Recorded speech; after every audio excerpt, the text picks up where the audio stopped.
Selamat pagi dan salam sejahtera bagi kita semua.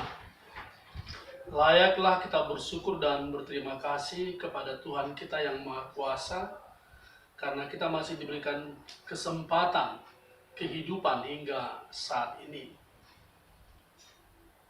Penulis menyampaikan terima kasih kepada semua panitia Best Practice 2018 karena dengan adanya kegiatan ini memungkinkan saya dan kita semua boleh menyampaikan, menuangkan, menuliskan konsep, ide, dan pemahaman kita bersama yang mungkin dapat berguna bagi kita bersama.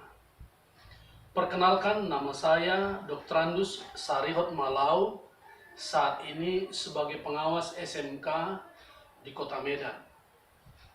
Adapun judul best practice yang penulis pilih adalah siapakah yang layak menjadi kepala sekolah? Hal ini dilatar belakangi dengan pemahaman dan pengetahuan penulis selama beberapa tahun menjadi guru dan menjadi pengawas, telah berhadapan dengan beberapa kepala sekolah, memperhatikan, mengamati, melihat kehidupan kepala sekolah, maka ada beberapa hal yang kurang sesuai, kurang pas, atau kurang cocok menurut pemahaman penulis di dalam tindak tanduk dan kelakuan para kepala sekolah. Maka penulis menetapkan tujuan dari penulisan best practice ini adalah yang pertama, untuk dapat mengetahui motivasi seseorang menjadi kepala sekolah. Yang kedua, untuk dapat mengetahui potensi yang harus dimiliki menjadi syarat minimal seseorang menjadi kepala sekolah. Yang ketiga, untuk dapat mengetahui hal-hal yang terjadi karena kesalahan di dalam hal penetapan kepala sekolah. Dari tujuan ini, penulis menetapkan kajian teoritis. Yang pertama adalah, apabila motivasi seseorang kepala sekolah benar, maka terciptalah kepala sekolah yang benar pula. Yang kedua, kepala sekolah yang benar adalah kepala sekolah yang memiliki syarat-syarat minimal di dalam kehidupannya. Yang ketiga, pemerintah yang menetapkan kepala sekolah harus mengkaji ulang standar penetapan yang telah dilakukan. Dari kajian teoritis ini, penulis memberikan pembahasan sebagai berikut. Yang pertama, tentang motivasi kepala sekolah. Para kepala sekolah memiliki motivasi yang banyak. Masing-masing punya motivasi sesuai dengan keinginan masing-masing pula. Tetapi dalam hal ini penulis dapat menyimpulkan ada beberapa motivasi kepala sekolah yang salah. Dalam hal ini yang pertama, motivasi ingin menjadi pemimpin. Banyak orang menjadi kepala sekolah ingin menjadi pemimpin. Sebenarnya baik. Memang kepala sekolah itu adalah pemimpin. Pemimpin yang tertinggi di dalam suatu sekolah. Bukan hanya pemimpin, tetapi adalah pengelola di sekolah. Dalam hal ini, ketika kepala sekolah memahami kepala sekolah itu adalah pemimpin yang salah, artinya adalah mereka memahami kepala sekolah itu menjadi pemimpin yang harus dihormati. Orang yang tertinggi punya kebijakan sendiri di sekolah. Dalam hal ini adalah salah. Pemimpin yang sesungguhnya adalah mereka yang mampu mengelola sekolah dengan baik. Mengelola sarana prasarana dengan baik. Mengelola para bawahan dengan baik. Bahkan mengelola anak didik dengan baik. Dalam hal ini kepemimpinan adalah mereka mampu menggerakkan, mampu memotivasi, mampu mengkoordinir, mampu mengarahkan seluruh potensi yang ada di sekolah itu untuk mencapai tujuan sekolah. Tujuan sekolah tentunya adalah pencapaian lulusan yang baik, sesuai dengan standar kelulusan yang diharapkan oleh pemerintah. Itulah yang menjadi tujuan. Maka dalam hal ini, pemimpin yang benar adalah pemimpin yang mengarahkan, menggerakkan, memotivasi seluruh potensi yang terdapat di sekolah di dalam pencapaian tujuan sekolah. Yang kedua, keinginan menjadi penguasa. Penguasa dalam hal ini adalah seolah-olah menjadi bos besar di sekolah. Kata bos bisa diartikan salah. Bos itu adalah orang yang berhak atas segala sesuatu, berhak memutuskan segala sesuatu, berhak dihormati. Artinya berarti mengambil keputusan, semua para bawahan wajib mengikutinya, wajib melakukannya, walaupun kadang-kadang ada hal yang salah di dalamnya. Dalam hal ini, kepala sekolah harus menjadi yang disebut penguasa adalah bukan penguasa untuk dirinya sendiri, tetapi adalah penguasa yang di dalamnya mengurus dan mengelola, mengatur sekolah dengan baik, dengan pemahaman mampu menggerakkan seluruh para bawahan, baik guru dan pegawai dan anak didik di dalamnya. Dalam hal ini, semua bawahan mau dan rela melakukan tugasnya dengan baik. Kerelaan mengerjakan segala sesuatu dengan baik dan tulus. Ini yang diharapkan menjadi penguasa. Yang ketiga, keinginan menjadi kaya. Ketika keinginan menjadi kaya ada pada seorang kepala sekolah, memungkinkan terjadi seorang kepala sekolah melakukan banyak hal, banyak kegiatan di sekolah yang tujuannya adalah untuk perolehan uang. Dalam hal ini adalah salah. Yang sesungguhnya, kepala sekolah menjadi penguasa tunggal, penguasa tertinggi di sekolah, harus mampu melakukan seluruh kegiatan dengan baik dan benar, sesuai dengan program yang telah ditetapkan sebelumnya di awal bersama-sama dengan para bawahan dan staf. Dikerjakan dengan baik. Semua kegiatan dipertanggungjawabkan dengan benar, bukan dengan kemauan dan keinginan untuk memperoleh kekayaan dan uang untuk pribadinya. Ketika hal ini terjadi, maka kepala sekolah dapat melakukan penyimpangan secara khusus di dalam hal pendanaan. Hal ini hendaknya tidak terjadi. Seorang kepala sekolah adalah yang memiliki kehidupan yang baik, mempertanggungjawabkan seluruh pekerjaannya, menggerakkan semua bawahannya dengan baik. Itu adalah motivasi yang boleh diharapkan dari seorang kepala sekolah. Yang kedua, menyangkut syarat. Syarat-syarat, prinsip, dan minimal yang diharapkan ada dari seorang kepala sekolah. Hal ini menurut pemahaman penulis, syarat minimal yang harus ada. Yang pertama, pintar dan cerdas. Pintar dan cerdas dalam hal ini adalah seorang kepala sekolah harus lebih mengerti, memahami, mengetahui tentang keberadaan sekolah, kebijakan yang ada di sekolah, segala sesuatu yang terjadi di sekolah. Adalah tidak baik ketika para bawahannya lebih pintar dan lebih mampu dari kepala sekolah.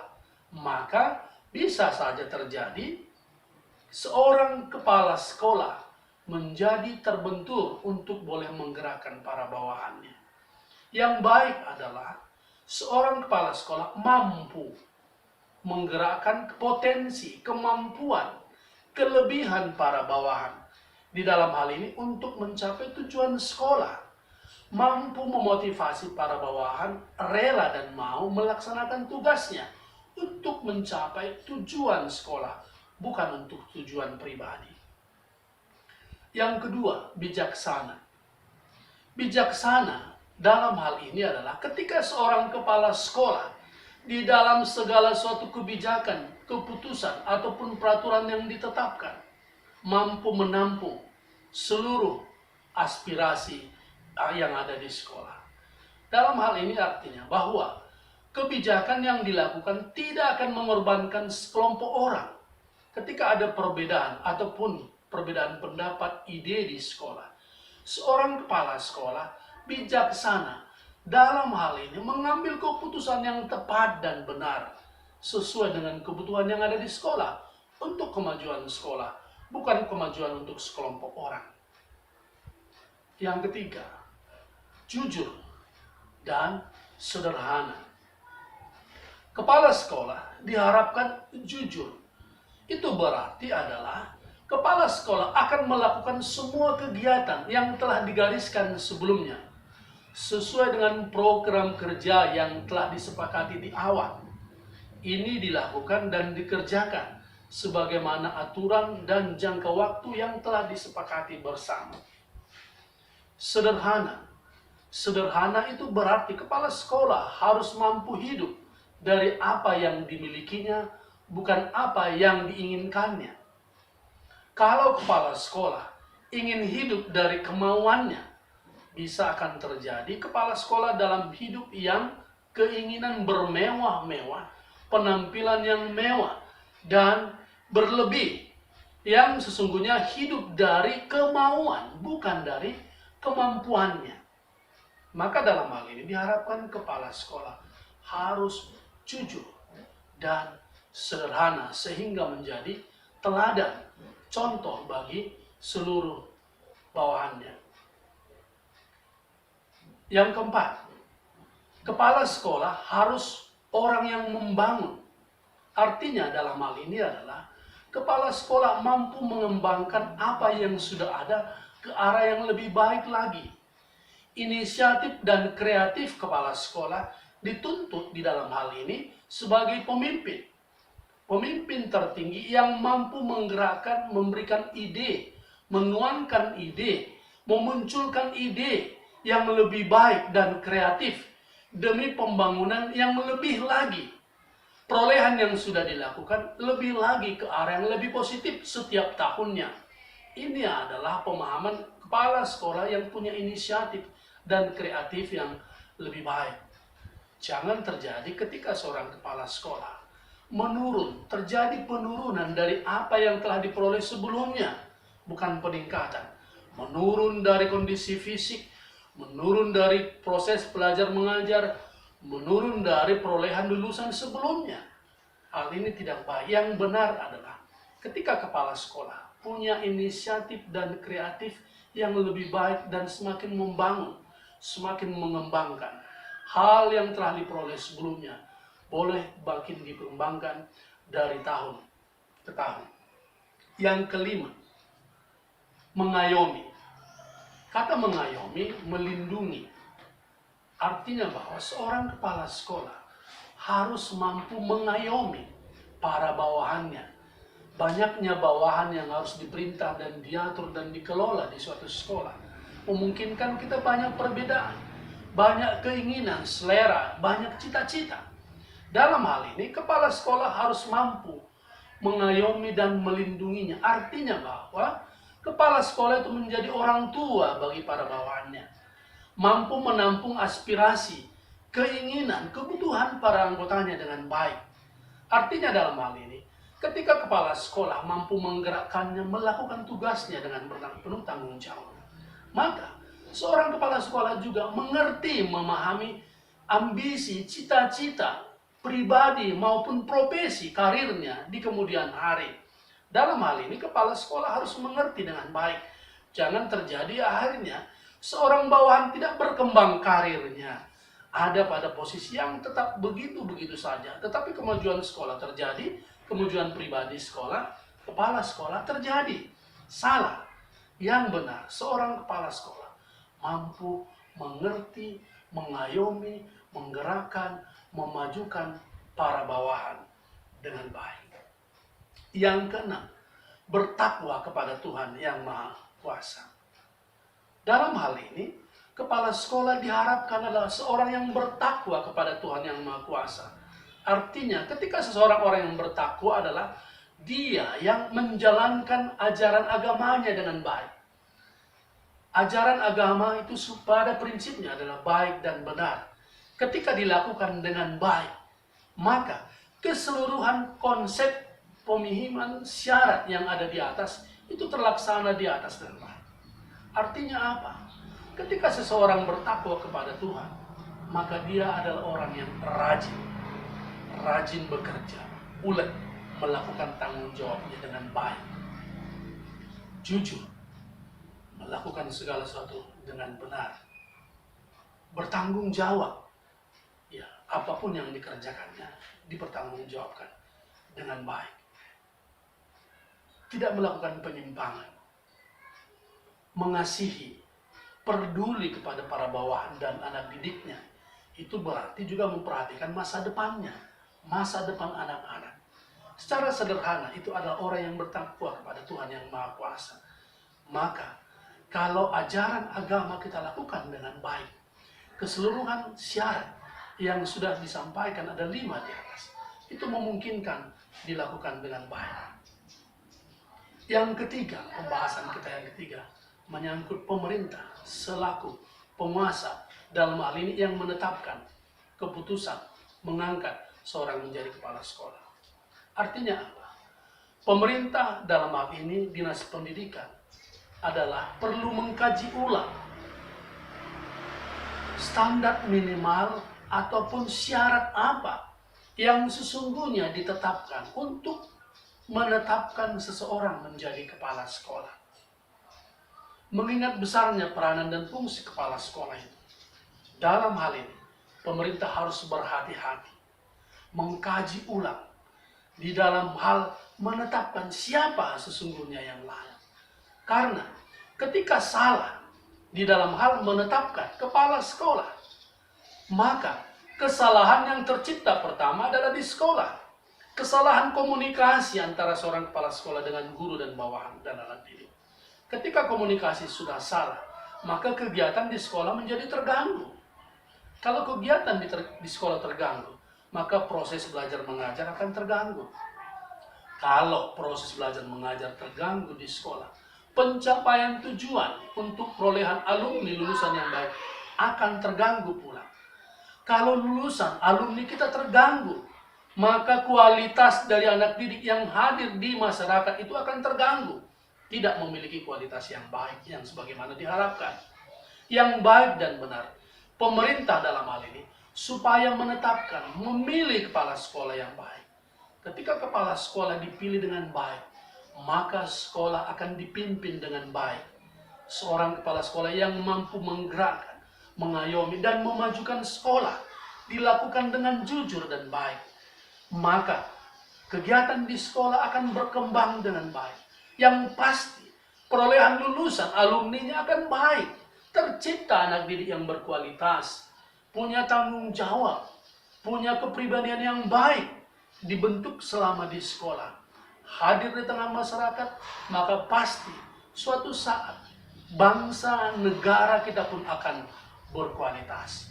Inilah yang diperoleh ketika pemimpin dalam hal ini pemerintah punya kebijakan yang pas, standar minimal. Kalau tidak salah, penulis pernah mengingat beberapa tahun yang lalu di Direktorat Menengah Kejuruan untuk menetapkan kepala sekolah pernah memiliki syarat, dilakukan dengan beberapa tahapan-tahapan sampai kepada pelatihan dan penetapan. Mengapa tidak dilakukan dengan benar lagi di seluruh sekolah, bukan hanya di kejuruan, bahkan juga di sekolah menengah umum dan semua sekolah. Dalam hal ini pemerintah harus mengkaji ulang, memikirkan lebih dalam lagi, supaya tidak tercipta kepala sekolah yang salah, maka salah dalam pencapaian, salah dalam perolehan lulusan alumni, salahlah kita kelak di dalam hal menjadi generasi bahkan bangsa kita. Harapan kita dalam hal ini, pemerintah jangan menetapkan kepala sekolah karena pertimbangan-pertimbangan tertentu. Misalnya, karena unsur kedekatan pribadi, pergaulan pribadi, kekeluargaan, pertimbangan-pertimbangan tertentu, bahkan pertimbangan dana yang akan diperoleh. Hal ini tidak semata-mata, tidak boleh terjadi. Biarlah perlu dikaji dan ditetapkan ulang oleh pemerintah supaya bangsa dan negara kita akan maju berkualitas, karena para alumni dari pendidikan itu berkualitas. Alumni berkualitas ketika proses belajar mengajar di sekolah berkualitas. Proses belajar mengajar di sekolah berkualitas karena kepala sekolah yang berkualitas pula. Hal ini menjadi mata rantai yang tidak bisa dipisahkan. Maka dalam hal ini penulis mengambil kesimpulan. Kesimpulan yang pertama, kepala sekolah yang baik adalah kepala sekolah yang memiliki syarat-syarat yang baik, syarat yang minimal ada pada hidupnya, seperti yang disebutkan di atas. Yang kedua, pemerintah dalam menetapkan kepala sekolah atau akan menetapkan kepala sekolah perlu mengkaji ulang atau menetapkan standar minimal yang harus diikuti menjadi pola untuk menetapkan kepala sekolah. Begitu sederhana yang boleh penulis sampaikan dan ulas. Biarlah ini boleh bermanfaat bagi kita, bagi Bapak Ibu guru, calon kepala sekolah dan kepala sekolah, dinas pemerintah, dinas pendidikan, pemerintah pendidikan dan kebudayaan, dan kita bersama. Terima kasih.